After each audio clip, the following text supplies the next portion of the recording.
मरकुस की किताब उसका 9 अध्याय।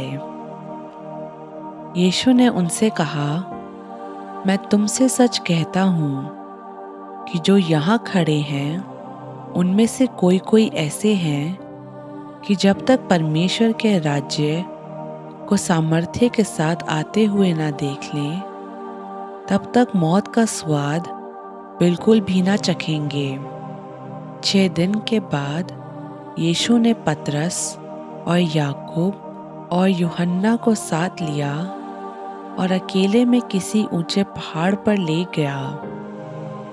वहां उनके सामने उसका रूप बदल गया और उसके कपड़े ऐसा चमकने लगा और यहाँ तक उज्जवल हुआ कि पृथ्वी पर कोई धोबी भी वैसा उज्जवल नहीं कर सकता।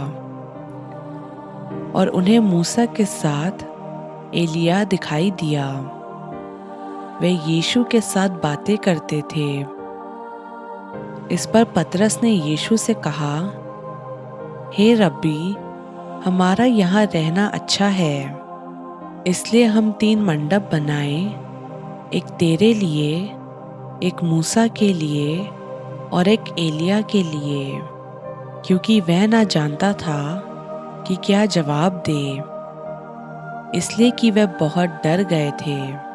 तब एक बादल ने उन्हें ढाक लिया और उस बादल में से ये शब्द निकला, ये मेरा प्रिय बेटा है, इसकी सुनो।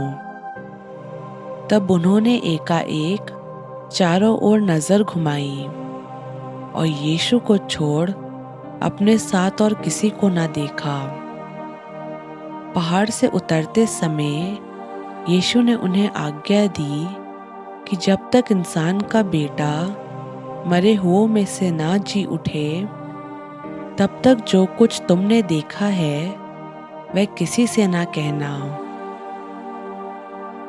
उन्होंने इस बात को याद रखा और आपस में बहस करने लगे, मरे हुओं में से जी उठने का क्या मतलब है?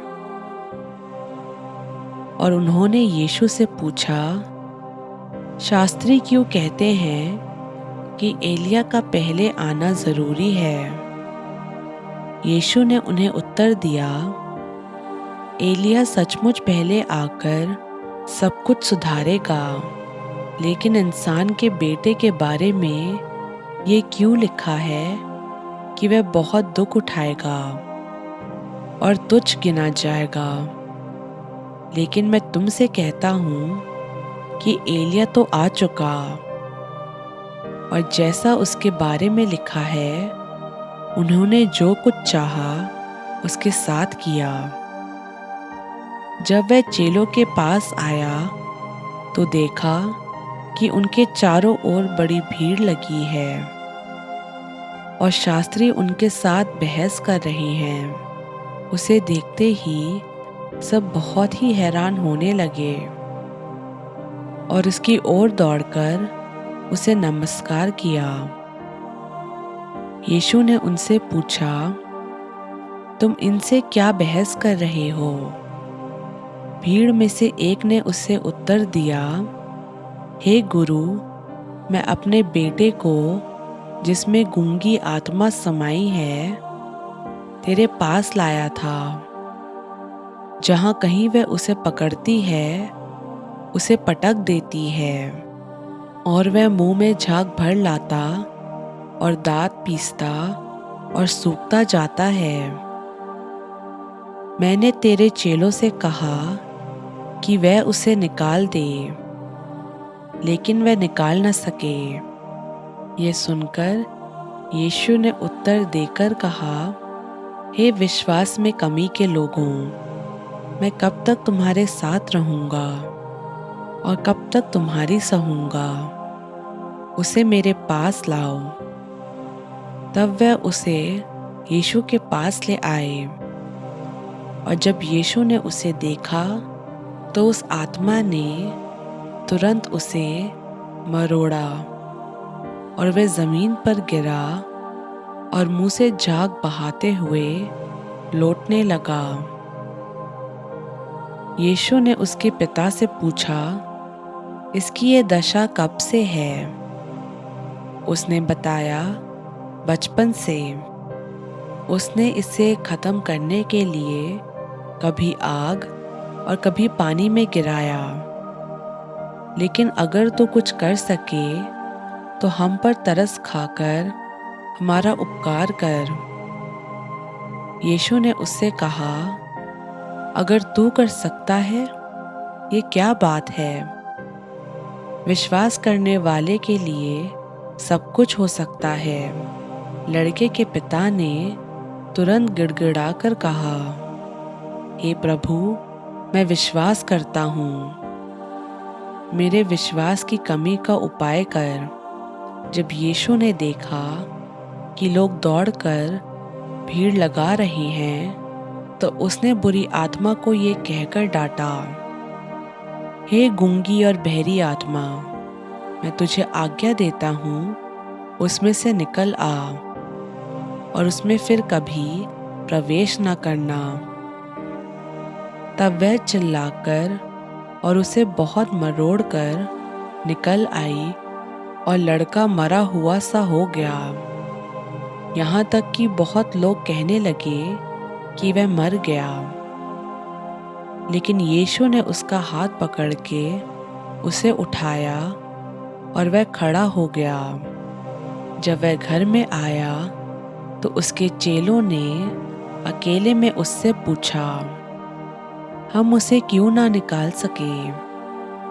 यीशु ने उनसे कहा, ये जाति बिना प्रार्थना किसी और उपाय से नहीं निकल सकती। फिर वह वहां से चले और गलील में होकर जा रहे थे। वह नहीं चाहता था कि कोई जाने, क्योंकि वह अपने चेलों को उपदेश देता और उनसे कहता था, इंसान का बेटा इंसानों के हाथ में पकड़वाया जाएगा और वह उसे मार डालेंगे और वह मरने के 3 दिन बाद जी उठेगा। पर यह बात उनकी समझ में नहीं आई और वह उससे पूछने से डरते थे। फिर वह कफरनहूम में आए और घर में आकर यीशु ने उनसे पूछा, रास्ते में तुम किस बात पर बहस कर रहे थे? वे चुप रहे, क्योंकि रास्ते में उन्होंने आपस में ये बहस किया था कि हम में से बड़ा कौन है। तब यीशु ने बैठकर 12 को बुलाया और उनसे कहा, यदि कोई बड़ा होना चाहे तो सबसे छोटा और सबका सेवक बने। और उसने एक लड़के को लेकर उनके बीच में खड़ा किया और उसे गोद में लेकर उनसे कहा, जो कोई मेरे नाम से ऐसे बच्चों में से किसी एक को भी स्वीकार करता है, वह मुझे स्वीकार करता है, और जो कोई मुझे स्वीकार करता है वह मुझे नहीं वरन मेरे भेजने वाले को स्वीकार करता है। तब यूहन्ना ने उससे कहा, हे गुरु, हमने एक इंसान को तेरे नाम से दुष्ट आत्माओं को निकालते देखा और हम उसे मना करने लगे, क्योंकि वह हमारे पीछे नहीं हो लेता था। यीशु ने कहा, उसको मत मना करो, क्योंकि ऐसा कोई नहीं जो मेरे नाम से सामर्थ्य का काम करे और जल्दी से मुझे बुरा कह सके, क्योंकि जो हमारे खिलाफ में नहीं वह हमारी ओर है। जो कोई एक कटोरा पानी तुम्हें इसलिए पिलाए कि तुम मसीह के हो, तो मैं तुमसे सच कहता हूँ कि वह अपना इनाम किसी तरह से ना खोएगा। जो कोई इन छोटों में से जो मुझ पर विश्वास करते हैं किसी को ठोकर खिलाए, तो उसके लिए भला ये है कि एक बड़ी चक्की का पाट उसके गले में लटकाया जाए और वह समुद्र में डाल दिया जाए। यदि तेरा हाथ तुझे ठोकर खिलाए तो उसे काट डाल। टुंडा होकर जीवन में दाखिल होना तेरे लिए इससे भला है कि दो हाथ रहते हुए नरक की आग में डाला जाए, जो कभी बुझने की नहीं, जहां उनका कीड़ा नहीं मरता और आग नहीं बुझती। अगर तेरा पाँव तुझे ठोकर खिलाए तो उसे काट डाल। लंगड़ा होकर जीवन में दाखिल होना तेरे लिए इससे भला है कि दो पाँव रहते हुए नरक में डाला जाए, जहां उनका कीड़ा नहीं मरता और आग नहीं बुझती। यदि तेरी आँख तुझे ठोकर खिलाए तो उसे निकाल डाल।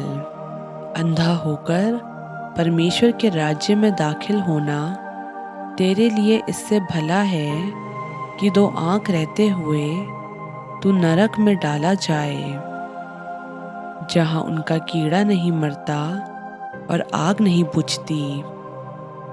क्योंकि हर एक जन आग से नमकीन किया जाएगा। नमक अच्छा है, पर यदि नमक का स्वाद जाता रहे तो उसे किससे नमकीन करोगे? अपने में नमक रखो और आपस में मेल मिलाप से रहो।